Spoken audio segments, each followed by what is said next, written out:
القرآن والذكر الحكيم. اللهم علمنا ما ينفعنا وانفعنا بما علمتنا وزدنا علما يقربنا منك برحمتك يا أرحم الراحمين. اللهم لا سهل إلا ما جعلته سهلا وأنت يا حي يا قيوم تجعل الحزن إذا شئت سهلا سهلا.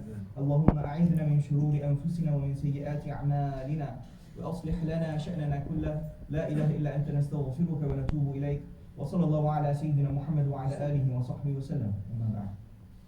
Assalamu alaikum wa rahmatullahi ta'ala wa barakatuh. Alhamdulillah, what a wonderful month we have had. Alhamdulillah, everybody say Alhamdulillah.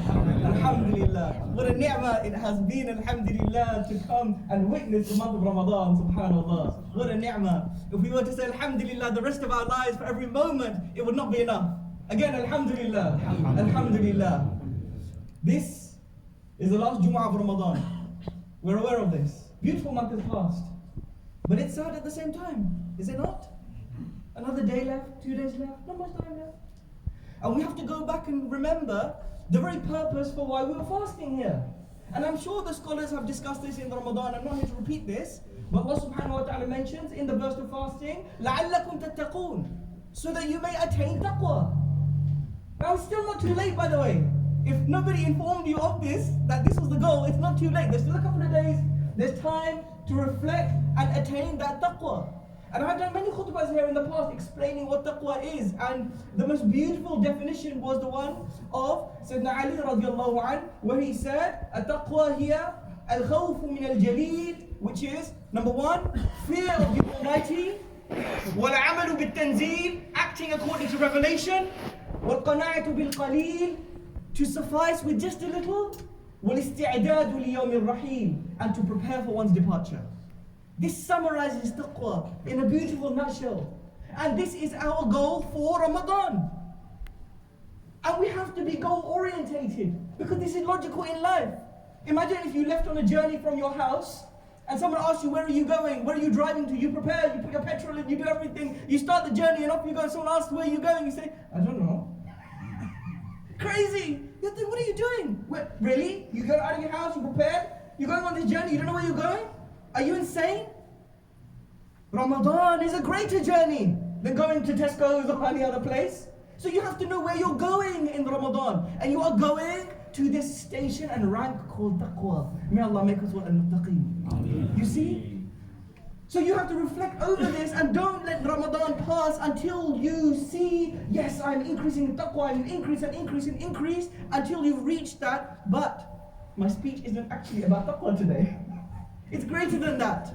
Because the goal of Ramadan is taqwa. But what's the goal of your life?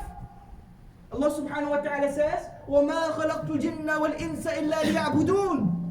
I did not create jinn nor mankind except to worship me. To worship me. The scholars explain a number of things here. Number one, of course, the obvious, ibadah, to submit and lower yourself to the will of Allah subhanahu wa ta'ala. That's number one. Number two, some scholars mention that this means liya'rifun, which is to know me. Do you know Allah? Do you know Allah? Really? Think about this. When you leave your house, do you know Allah? Do you know the qudra of Allah? Do you know the power of Allah? Do you know the generosity of Allah? Do you know the subtle care of Allah? Do you know the kindness of Allah? Do you know Allah? Really? This is the goal of your life. And Ramadan is that boost for you to realize that you need to come back to your goal. We go astray.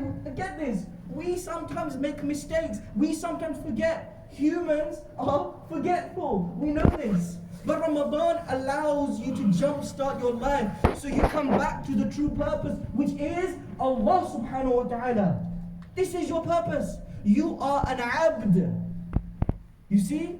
لِيَعْبُدُونَ, to worship me. The verb in Arabic, abada, the root letters are abd. You're a servant of Allah subhanahu wa ta'ala. Whether you like it or not, whether you agree with it or not, you are a slave of Allah subhanahu wa ta'ala. He is your master. Listen to your master. This is your purpose. Reflect over this for a moment. At any moment you could go. Yes, we know this. We may not even make it to the end of this khutbah. Allah knows best.